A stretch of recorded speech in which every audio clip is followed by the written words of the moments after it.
겸손한 당신을 위하여.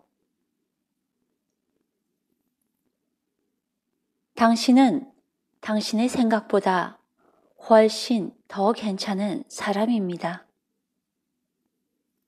사람들은 자기 자신을 낮게 평가하는 경우가 많다.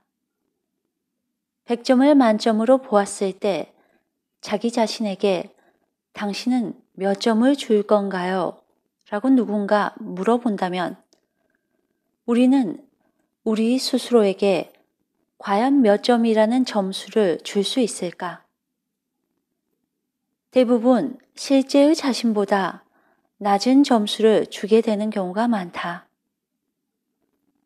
오랜 시간에 걸쳐 선조들에게서 물려받은 정신적인 자산인 겸양지덕의 미덕 탓인지 겸손의 덕목을 우리네 삶에 적용하면서 사는 사람들이 의외로 많기 때문이다.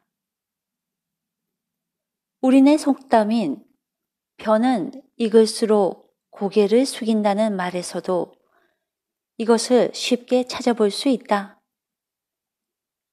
자신을 낮추면서 스스로의 인품을 남에게 자랑하지 않으며 쉽게 나서지 않는 행동을 하는 것이 미덕이라고 오랜 시간 동안 생각하면서 살아왔다 보니 자신의 평가시 실제의 점수보다 훨씬 낮은 점수를 주게 된다는 것이다.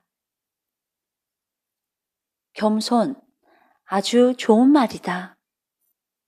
사람은 겸손해야 한다.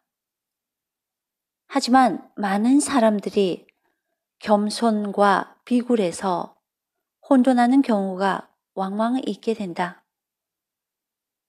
누가 보아도 비굴한 행동을 하면서 남의 눈치만 보며 사는 사람이 있는데 그 사람 본인은 자신을 겸손하다라고 생각한다는 것이다.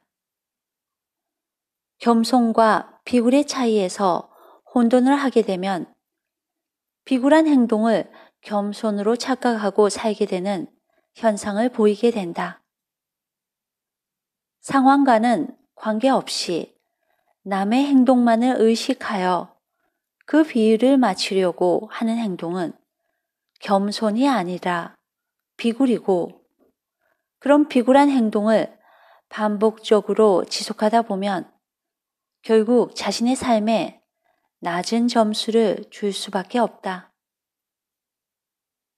그럼 비굴함과 겸손함을 스스로가 어떻게 판단할 수 있을까? 김수환 추기경님이 말씀하시길 겸손은 참 사랑으로 인해 자기를 비우고 낮추는 것이다 라고 하셨다. 이처럼 겸손은 자신을 포함한 인간에 대한 참 사랑으로 너와 나를 똑같이 존중하여 나만을 내세우지 않는 태도라고 볼 수 있는 것이다. 즉, 내 안에 자존감이 충만하기에 남을 존중할 수 있고 나만을 내세우지는 않게 된다는 얘기이다. 반면 자존감이 낮은 사람은 항시 아무 이유 없이 자기를 낮추고 비하시키는 비굴한 행동을 보인다. 그 행동의 여파는 내 자신조차도 나를 진심으로 사랑하지 못하게 되는 질이 낮은 삶의 상태를 만들게 되어 있다. 따라서 겸양지덕의 미덕과는 상관없이 자신의 삶에 대한 평가가 당연히 낮을 수밖에 없는 것이다.